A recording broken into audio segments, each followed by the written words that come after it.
Good morning friends, কি খবৰ? ভালনে সকলোৰে? আশা কৰোঁ সকলোৱে ভালেই আছে। তো ৰাতিয়ে মই জাবৰ গুড়ি খুন্দি থৈ দিছিলোঁ, কাৰণ পুৱা বেছিভাগ আমাৰ ইয়াতে লাইন নাথাকেকে, সেইকাৰণে ৰাতিয়ে খুন্দি থৈ দিলোঁ। আৰু এতিয়া মই বনাম খোলা চাপৰি পিঠা, পুৱাৰ নাস্তা। আৰু এইফালে দি দিছোঁ মই চাহৰ কাৰণে পানী গৰম। তো এনেকৈ আজি ভিডিঅ'টো আৰম্ভ কৰি দিলোঁ, আৰু আপোনালোকক সকলোকে মই আৰু এটা নতুন ভিডিঅ'লৈ পুনৰবাৰ স্বাগতম জনাইছোঁ। আৰু ইয়াতে মই অলপমান আৰু পানী দি দিলোঁ, কাৰণ পেষ্টটো গাঢ়া হৈ আছিল, আৰু অলপমান নিমখ দি দিলোঁ, আৰু এনেকৈ বনাই আছোঁ।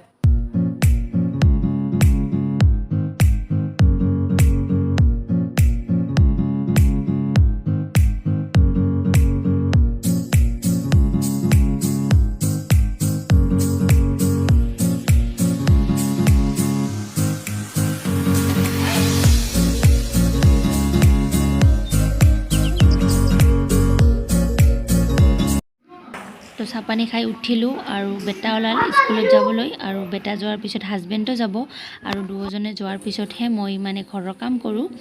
তো আৰু বেটা আজি চাইকেল লৈ যাব ওলাইছে, কাৰণ ওচৰতে, সেইকাৰণে দি দিলোঁ নিবলৈ, আৰু লগৰ বন্ধুখিনিও লৈ যায়। তো সিহঁতে দুয়োজনে গ'ল, আৰু এতিয়া মই মোৰ কামত লাগি গ'লোঁ। প্ৰথমতে ৰুমকেইটা চাফা কৰি আছোঁ, কাৰণ মই প্ৰথমতে ৰুমকেইটা চাফাই কৰি লওঁ, তাৰপিছত যদি কিবা কৰিব লগা থাকে কৰোঁ।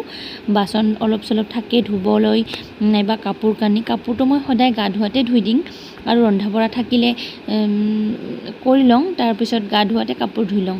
তো এতিয়া ৰুমকেইটা প্ৰথমতে চাফা কৰি আছোঁ। আৰু এই ৰেকখনত সদায় ধূলা পৰিয়ে থাকে, মই সদায় মুচোঁ। আচলতে আমাৰ ঘৰবিলাক খোলা নহয়, খিৰিকী দৰ্জা সদায় খুলি থৈ দিওঁ, সেইকাৰণে ধূলা পৰেকৈ আৰু।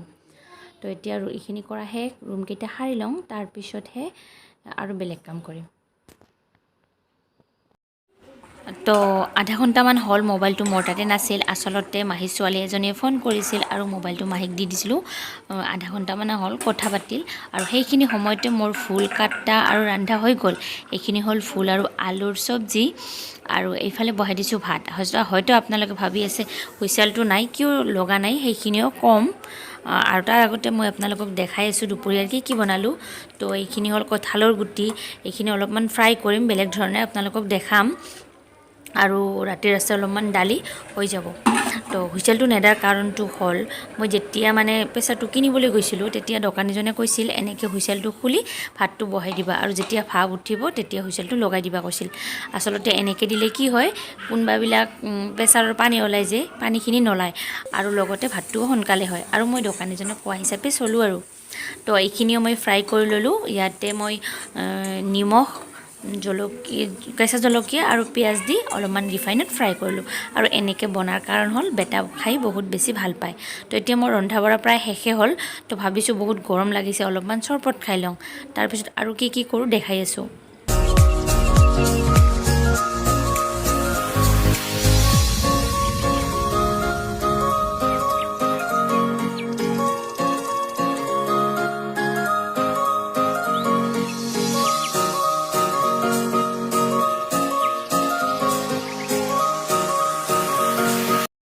তো ৰন্ধা বঢ়াখিনি শেষ।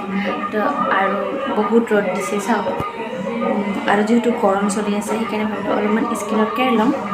আচলতে গৰমৰ দিনত অলপ স্কিনত কেয়াৰ লোৱাটো ভাল। এইফালে টিভি চলি আছে, সেইকাৰণে আৱাজটো কম আহি আছে।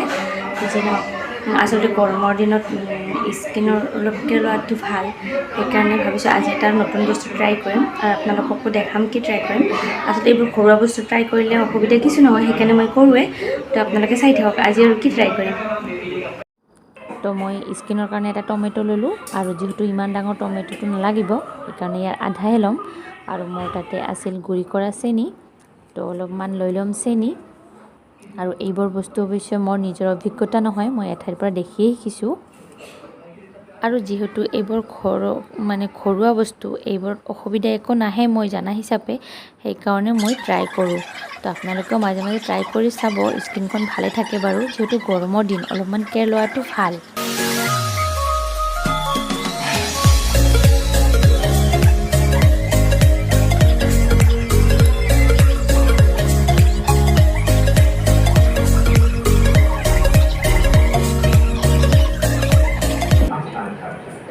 लगता है आप भगवान ने सारी खुशी आनंद और स्नेह दे दी हो। তো 5 মিনিট ৰাখি তাৰপিছত গা ধুম, তাৰপিছত আপোনালোকক লগ পাই আছোঁ। আৰু এতিয়া বাজে 4:30 আৰু যিহেতু কাপোৰ কিছুমান শুকাই নাই, কাৰণ মোৰ ধোৱাতে দেৰি হয় আৰু নুশুকা কাপোৰখিনি মই এনেকৈ ৰুমৰ ভিতৰতে দি থৈ দিম, কাৰণ ফেনখন চলি থাকিলে তেতিয়া অলপমান শুকাইও থাকে, সেইকাৰণে। তো মোৰ কাপোৰখিনি ঠিক কৰা হোৱাই নাই, এনেতে হাজবেণ্ড আহি পাল আৰু তাই বজাৰলৈ আহিল। তো আজি আনিল লোকেল মাছ, লগতে আনিল বেঙেনা। তো মাছকেইটা আগতে বাছি লওঁ বুলি ভাবি আছোঁ, নহ'লে নৰম হৈ যাব। টাটকাই আছে আৰু টাটকা মাছ বাছি আচলতে ভাল লাগে, সেইকাৰণে ভাবিলোঁ আগতে মাছকেইটা বাছি লওঁ। আৰু মাছকেইটা চাওকচোন, লোকেল মাছ, কিবা কিবি লগ আছে আৰু এনেধৰণৰ মাছ আচলতে খাই ভাল লাগে। তো যি নহওক মই এইখিনি বাছি লওঁ, তাৰপিছত আপোনাহঁতক লগ পাই আছোঁ। হেল্ল', তো মাছখিনি কাটি কুটি ধুই ধাই আনি থোৱাৰ পিছত চাহ পানী খাই ল'লোঁ আৰু এতিয়া ৰান্ধিম। আৰু আজি মাছখিনি এনে অলপমান জোল কৰিম, কাৰণ দুপৰীয়া কিবা কিবি বনাইছিলোঁ আছেকে, সেইকাৰণে। তাৰে কেইটামান ফ্ৰাইও কৰিম, কাৰণ মিছাত জোল কৰা মাছ নাখায়, সেইকাৰণে তাৰ কাৰণে কেইটামান ফ্ৰাই কৰিম আৰু বাকীখিনি এনে জোল কৰিম। আৰু এতিয়া মই ৰান্ধোঁ আৰু এইফালে মিছাটোক পৰিবলৈ দি দিছোঁ। আচলতে তাই গৰমৰ কাৰণে কাপোৰ খুলি আছে, সেইকাৰণে লাজ কৰিছে। তো যি নহওক আপোনালোকে ভিডিঅ'টো চাই থাকিব। তো প্ৰথমতে ভাত বহাই দিলোঁ আৰু এতিয়া ভাজি ল'ম মাছখিনি। আৰু চাওক, এইখিনি মাছ ভাজিম আচলতে, আৰু এইখিনি হ'ল জোল কৰিম।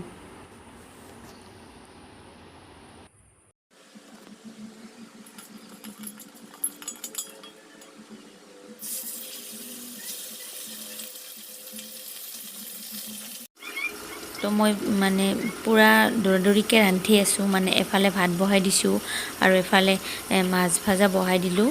লগতে মই পিঁয়াজ আৰু নহৰুও কাটি আছোঁ, কাৰণ মাছৰ জোলৰ কাৰণে এইখিনি ৰেডি কৰি আছোঁ। আৰু ইফালে বেটাক পঢ়াব লাগিব, কাৰণ অহা মাহত তাৰ হাফ ইয়াৰলি পৰীক্ষা আছে আৰু তাক অকলে পঢ়িব দিলে একেবাৰে নপঢ়ে।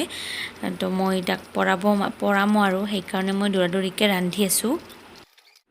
তো মাছ ভাজাখিনি হৈ গ'ল আৰু এই কেৰাহীটোতে মই মাছৰ ঝোলখিনিও বনাম, সেইকাৰণে মই মাছখিনি নমাই আছোঁ ভালকৈ। মানে কি ক'ব লগা কথাই নাই, মানে দৌৰাদৌৰি কৰিলে দেৰি বেছিকৈ হয়। মানে চব মছলাখিনি ৰেডি কৰি লৈছোঁ, গ্ৰাইণ্ডাৰত দিম, এনেতে লাইনটো গ'ল। তো এতিয়া উপায় নাই, জিৰাই থাকিলেও দেৰি হৈ যায়, কাৰণ মিছাদক পঢ়াব আছে, সেইকাৰণে ভাবিলোঁ শিলৰে বটি লওঁ আৰু এনেকৈ বটি আছোঁ।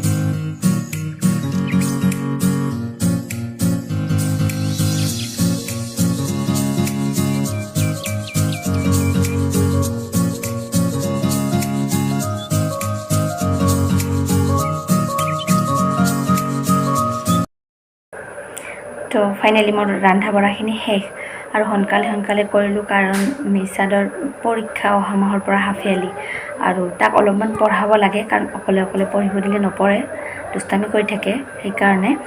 আৰু এটা কথা, মই বহুত দিন পিছে ভিডিঅ' দি আছোঁ, আৰু তাৰ কাৰণটো হ'ল মই ঘৰতে আছোঁ, ক'তো যোৱা হোৱা নাই। মানে মই ক'ৰবাত গ'লে ধৰ মিছাদৰ ক্ষতি হয়, যিহেতু মই গ'লে তাই বাচ্ছা মোৰ লগত যাবই, আৰু মই যোৱা মানে তাৰ ক্ষতি, স্কুল থাকে, টিউশ্যন থাকে, আৰু সেইকাৰণে ক'তো যোৱা হোৱা নাই, ঘৰতে আছোঁ। আৰু ঘৰত থাকি সদায় একেটা বস্তুকে আপোনালোকক দেখালে আপোনালোকৰ বৰ লাগিব, সেইকাৰণে বহুত দিন পিছে ভিডিঅ' দি আছোঁ, মানে দি আছোঁ এই কাৰণতে যাতে আপোনালোকে মোক পাহৰি নাযায়, সেইকাৰণে। তো যি নহওক, আপোনালোকে মোৰ ভিডিঅ'বোৰ চাব আৰু আৰু যদি চেনেলটো এতিয়ালৈকে ছাবস্ক্ৰাইব কৰা নাই কৰি দিব, ভাল লাগিলে লাইক এটাও কৰি দিব। আৰু লগ পাম আৰু এটা নতুন ভিডিঅ', তেতিয়ালৈকে সকলোৱে ভালে থাকক। তো আজিৰ কাৰণে বাই বাই।